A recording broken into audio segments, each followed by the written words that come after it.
Bonjour à tous. Alors, une fois n'est pas coutume, je vous propose aujourd'hui de parler du trouble déficitaire de l'attention avec ou sans hyperactivité. Et je vous propose plus spécifiquement aujourd'hui d'évoquer les critères diagnostiques du TDA, c'est-à-dire quelle démarche on doit mener pour pouvoir porter ce diagnostic-là. Et dans un deuxième temps, on discutera de l'apport des épreuves cognitives et notamment des épreuves d'intelligence, des épreuves de Wechsler, comment elles peuvent contribuer au diagnostic. Alors, le TDA, il est transculturel, il existe dans toutes les cultures, c'est environ 5% des enfants. Comment on peut le diagnostiquer? Alors pour ça, on va faire référence au grand livre dans lequel, entre guillemets, on va retrouver tous les critères diagnostiques, donc le fameux DSM-5, donc le manuel diagnostique et statistique des troubles mentaux. Dans la grande catégorie troubles neurodéveloppementaux, eh bien, on ouvre à la page 67 le déficit de l'attention hyperactivité. Et là, 5 grands critères, A, B, C, D, E. Le premier critère, grand A, c'est d'avoir bien entendu des symptômes. Ces symptômes, deux grandes catégories, de l'inattention et ou de l'impulsivité hyperactivité. Concernant l'inattention, Monsieur DSM liste 9 symptômes. Souvent, on ne parvient pas à prêter attention aux détails ou fait des fautes d'étourderie. Numéro 2 a souvent du mal à soutenir son attention au travail ou dans les jeux. Numéro 3 semble souvent ne pas écouter, etc., etc. On a comme ça 9 symptômes et on doit en retrouver au moins 6 chez l'enfant, chez l'adulte et à partir de 17 ans c'est 5 et chez les enfants d'âge scolaire c'est 6. Deuxième grand pool de symptômes, bien entendu, impulsivité, hyperactivité, et là de nouveau 9 propositions, remue souvent les mains ou les pieds ou se tortille sur son siège, numéro 1. Numéro 2, se lève souvent en classe ou dans d'autres situations où il est supposé rester assis. Numéro 3, souvent court ou grimpe partout, etc., etc. Pour que ce soit significatif, on doit de nouveau retrouver à minima 6 symptômes sur 9. Donc, premier élément important, vous voyez qu'on peut avoir dans le TDA soit de l'inattention toute seule, soit de l'hyperactivité toute seule, soit le double combo, inattention, hyperactivité. Donc, 3 présentations entre guillemets cliniques possibles. Premier critère, grand A, des symptômes. Deuxième critère, c'est l'âge d'apparition. Le TDA étant un trouble neurodéveloppemental, on s'attend à ce que la problématique apparaisse dans l'enfance. Et notamment là, le critère, le deuxième, c'est que ça doit apparaître avant 12 ans. Si vous venez me voir en consultation avec un jeune homme ou une jeune fille de 15 ans qui a passé tout son primaire sage, avec des bonnes notes, avec des bonnes relations avec ses camarades, et que depuis la 4e, il est inattentif, vous sentez bien qu'a priori la problématique est davantage une problématique liée à l'adolescence qu'une problématique intrinsèque de TDA. Donc, la problématique doit se poser, deuxième grand critère, avant 12 ans. Troisième grand critère, le C, cette problématique, elle doit se poser dans plusieurs environnements. Si votre enfant lit très bien Harry Potter et Tintin et le Picaros, et qu'il a un gros problème à lire Molière, il n'est pas dyslexique, il a un problème avec Molière. De la même manière, si l'enfant est sage, attentif dans l'environnement scolaire, mais entre guillemets est un petit démon à la maison, il faut interroger le contexte éducatif. À l'inverse, s'il est attentif, respectueux, obéissant dans l'environnement familial, mais que c'est un petit diable à l'école, il faut poser la question d'une difficulté, d'un ennui, et a priori davantage que d'une problématique de trouble de l'attention. Donc, la problématique doit exister dans plusieurs contextes, école, maison. Quatrième critère, critère numéro D, il est impératif que cette problématique attentionnelle et ou d'instabilité, elle vienne altérer de manière significative le fonctionnement social et ou les apprentissages et le travail. L'instabilité et ou l'inattention doit empêcher d'apprendre à lire, à compter, doit empêcher d'avoir des relations sociales de qualité. Donc on doit avoir un impact, entre guillemets un handicap. Si votre enfant est un peu rêveur, mais qu'il a des bonnes notes, qu'il a des camarades, et qu'on n'a pas d'impact, on n'a pas de trouble de l'attention. On a un mode de fonctionnement, on a des traits de personnalité, on a des caractères, mais on n'a pas de trouble. Le dernier critère, le E, est un critère d'exclusion. Si on a des symptômes qui évoquent un TDA, il faut toujours se demander si on n'a pas une explication psychologique. Schizophrénie, mais de manière un peu plus subtile, anxiété, dépression, et vous l'avez tous expérimenté. Lorsqu'on est tracassé, lorsqu'on est amoureux, on n'est pas attentif, mais on n'a pas un trouble de l'attention. On a des éléments psychologiques qui vont venir parasiter les mécanismes attentionnels. Donc vous voyez 5 grands critères diagnostiques.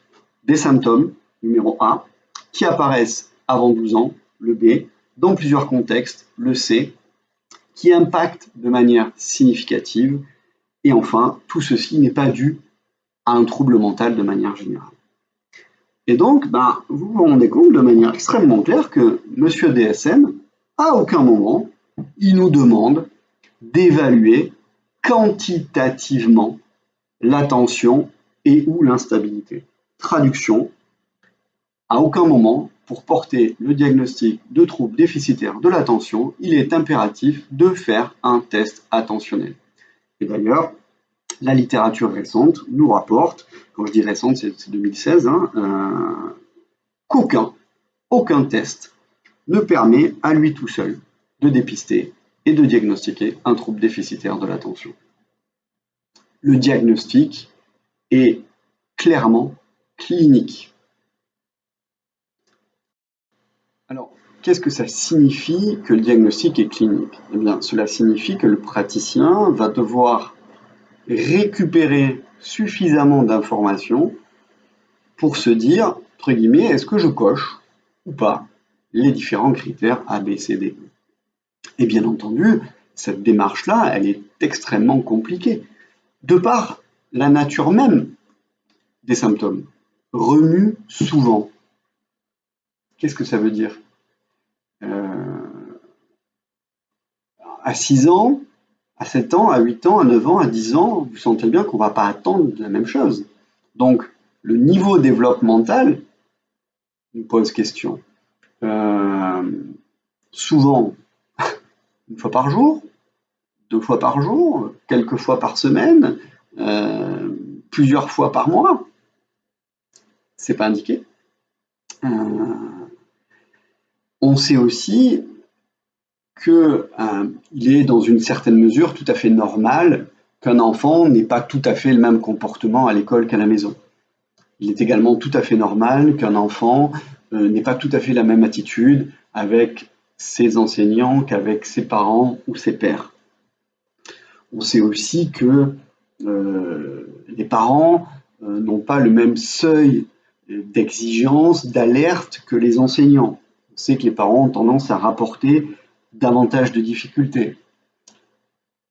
Chez les parents, on sait aussi que les mamans rapportent davantage de difficultés, sans doute parce qu'elles sont plus souvent aux devoirs et que les devoirs, c'est souvent une situation très compliquée dans des situations de TDA. La littérature nous dit aussi que le seuil de l'évaluateur est déterminé également par son niveau d'éducation, par son niveau de stress. Donc on voit bien que tout ceci génère, entre guillemets, des biais d'évaluation, et il est important que le praticien ait connaissance de tous ces éléments-là pour pouvoir effectivement, encore une fois, identifier avec précision si oui ou non nous avons les critères. Donc il est nécessaire à un moment donné, il est même impératif dans une démarche de TDA, de venir structurer l'observation, de venir structurer le questionnement, et pour ça on a recours à des entretiens semi-structurés, on a recours à des échelles. Alors, les échelles dans la littérature, il y en a plein, elles ont toutes des avantages, des inconvénients, les échelles de Conners, les échelles de Snap 4, les échelles de Poulain.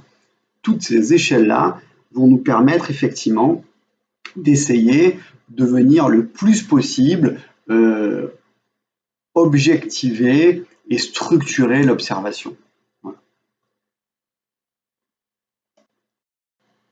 Alors, ce besoin de structure et d'objectivation de l'information, elle est fondamentale pour déterminer effectivement si on est dans le cadre d'un trait de personnalité peu handicapant, ou au contraire si on est réellement dans le cadre d'un trouble déficitaire.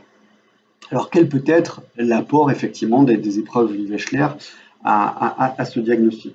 Alors, je fais une petite parenthèse, je vous invite à prendre connaissance du numéro 169 de l'ANAE, qui est consacré à l'échelle de Wechsler justement dans la pratique clinique, et il y a notamment un article qui est passionnant sur justement l'évaluation clinique du TDA et la place de la WISC-5.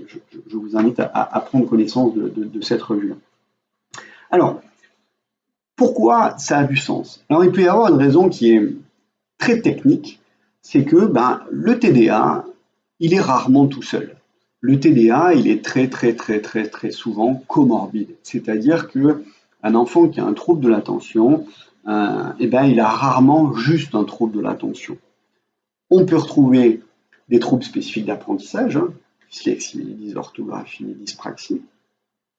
Et si on fait l'hypothèse qu'on est dans ce champ-là, alors, là pour le coup, Monsieur DSM-5 va nous imposer de pouvoir mesurer la dimension cognitive de l'enfant.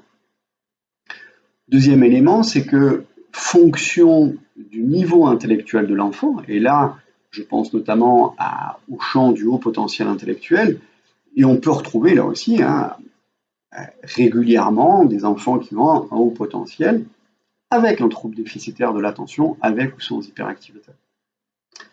Et vous comprendrez aisément que fonction du niveau intellectuel de l'enfant, au-delà de la démarche diagnostique, le projet thérapeutique que l'on va mettre en œuvre va totalement être différent, à la fois à cause des moyens de compensation, mais à la fois aussi parce que la ressource intellectuelle sera un moyen très efficace pour venir canaliser la problématique attentionnelle.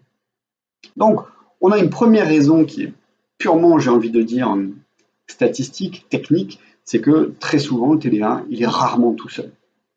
Et que donc là, il faut aller faire des investigations qui vont nous demander obligatoirement de faire passer des épreuves de Wechsler. Et il y a une raison qui est plus globale, c'est que les épreuves de Wechsler sont bien entendu un outil de mesure des capacités cognitives, de l'intelligence, de la logique, de la mémoire, de l'attention, du langage, mais c'est également un outil extrêmement précieux qui va nous permettre d'avoir des informations extrêmement précises sur la clinique de l'enfant. J'ai presque envie de dire que grâce à ces épreuves-là, on va voir l'enfant fonctionner. Et d'ailleurs, M. Wechsler, dans ses dernières définitions de l'intelligence de ces outils, il disait de manière très claire, les épreuves de Wechsler, c'est un outil qui nous permet de comprendre comment un individu particulier, il appréhende le monde qui l'entoure. Donc, c'est éminemment un outil extrêmement clinique. Au-delà de la mesure quantitative, on va pouvoir observer des stratégies. Est-ce que l'enfant, il fait vite? Est-ce que l'enfant, il fait bien? On va pouvoir observer le comportement face à la difficulté, face à la nouveauté, face à l'échec, face à la réussite. On va pouvoir également observer le comportement relationnel, la manière dont l'enfant interagit avec autrui, la manière dont il gère également cette situation un peu particulière d'évaluation qui peut être un petit peu anxiogène. Donc c'est un moyen aussi d'observer, de comprendre la gestion de l'humeur, des émotions, la frustration. Est-ce que l'enfant il se décourage? Est-ce que l'enfant il est pugnace? Donc, et de manière aussi plus spécifique, on va voir durant toute cette phase d'évaluation, d'observation qui est longue, hein, on va observer le fonctionnement attentionnel. Est-ce que l'enfant il est en capacité de maintenir son niveau d'attention? Est-ce qu'il va présenter des ruptures attentionnelles? Est-ce qu'il va être distrait par les différents stimuli qu'on peut trouver dans le bureau? Est-ce qu'il va comprendre les consignes? Est-ce qu'il ne va pas les oublier? Est-ce qu'il va les respecter? Donc vous voyez bien que ces épreuves-là, au-delà de la mesure précise et rigoureuse de composantes cognitives, elles nous apportent énormément d'informations sur le fonctionnement psychologique, clinique de l'enfant. Et en ce sens, du coup, elles apparaissent comme un outil extrêmement précieux au diagnostic du TDA. Et d'ailleurs, la conclusion de l'article, c'est qu'effectivement, cette association entre des entretiens, l'utilisation d'échelles, mais aussi la passation d'épreuves intellectuelles est un moyen pertinent pour aller à la rencontre de l'enfant et de pouvoir avoir une approche qui soit la plus précise quant aux critères diagnostiques du TDA. Et au-delà des critères diagnostiques, c'est également un outil fort à intégrer pour pouvoir proposer un projet thérapeutique qui soit le plus adapté possible. Parce qu'encore une fois, le diagnostic est une chose, mais la mise en œuvre d'un projet thérapeutique adapté, s'appuyant bien sûr sur les éléments de diagnostic, peut être au moins aussi important, voire peut-être plus important, parce que, in fine, l'objectif de tout ça, c'est de faire en sorte qu'un enfant soit mieux dans ses baskets et soit content, heureux d'apprendre, d'aller à l'école et de pouvoir jouer avec ses camarades. Voilà. Et c'est en ce sens que j'ai parfois l'impression de faire un boulot sympa. Voilà. Je vous dis, prenez soin de vous, prenez soin de ceux que vous aimez, ne vous occupez pas trop de ceux que vous n'aimez pas, et puis à très bientôt.